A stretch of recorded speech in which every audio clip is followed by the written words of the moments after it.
Bonjour Olivier, Bonjour Nabil. tu as réalisé un VIE de 2 ans en Allemagne. Est-ce que tu peux nous en parler? Ben oui, je suis parti en 2004 pour une mission en tant que commercial pour une boulangerie bio française. L'objectif de cette mission, c'était le développement des ventes de cette boulangerie sur tout le pays. Alors c'était un réseau spécialisé, je travaillais uniquement avec les magasins bio et il fallait clairement aller voir tous les magasins, tous les distributeurs pour implanter la marque. Pendant 24 mois, beaucoup de routes, beaucoup de nouvelles rencontres et un beau challenge.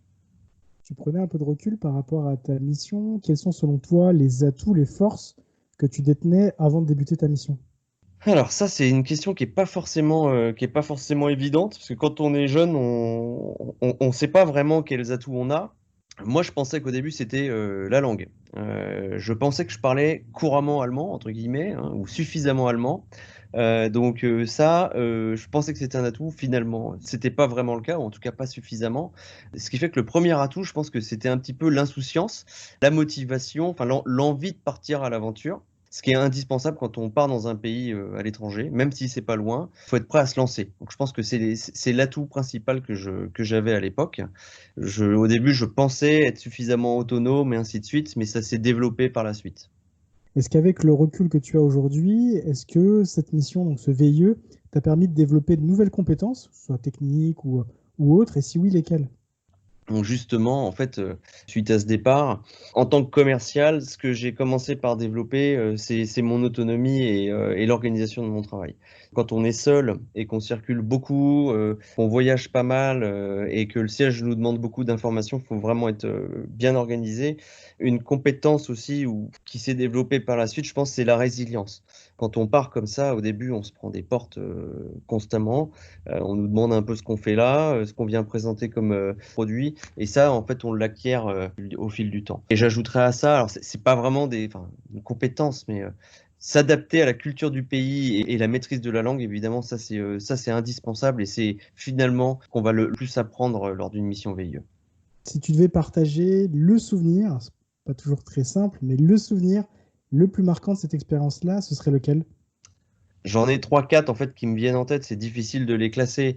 Le premier, je pense que ça va être la première participation à un salon international qui était justement en Allemagne. C'est un moment fort parce que ça aurait été compliqué pour moi, je pense, voire impensable si j'étais resté en France, puisque en fait indirectement on m'a confié beaucoup de responsabilités sur ces premiers événements. Donc ça, c'est un très gros souvenir, voire vraiment quelque chose de très impressionnant. Le premier rendez-vous chez un client, c'est un gros souvenir, puisque quand on maîtrise pas correctement la langue et la culture, clairement, ils m'ont dit, mais qu'est-ce que vous faites là? Enfin, on comprend pas. Donc évidemment, c'est sur le ton de la rigolade, mais bon, faut se relever et ça crée, finalement, ça crée un lien très fort avec les clients. Je pense que le souvenir du très gros client aussi, du big one, le client énorme, quand on y va seul pour la première fois, c'est un moment qu'on garde pour soi. C'est vraiment, vraiment très très fort. Je vais peut-être en rajouter un. En 2006, j'ai participé au Grand Prix VIE. Là, pour le coup, on s'est retrouvé à beaucoup de VIE sur Berlin. Et ça, j'en garde aussi un excellent souvenir puisque on s'est retrouvés, je ne sais plus combien on était, parce que c'était il y a presque 15 ans désormais, mais c'était vraiment fort en fait de se retrouver avec tous ces jeunes qui alors pouvaient être commercial ou ingénieurs, ou, enfin on avait tout type de job, et c'était vraiment génial de tous se voir, de tous passer 2 jours ensemble sous ce drapeau du VIE et de voir que bah oui, c'est une petite famille quoi. Parfait, c'est très clair. Tu évoquais tout à l'heure effectivement des événements en lien avec le VI.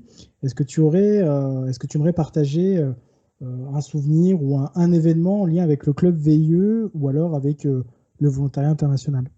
Si en effet on parle d'échanges liés au volontariat international, le grand rendez-vous en effet ça a été ce Grand Prix VIE à Berlin. Ce qui est génial, c'est que 15 ans après, je suis encore en contact avec certains VIE qui étaient présents à Berlin. C'est que ça a fonctionné. De temps en temps, on essaie de se voir ou d'échanger.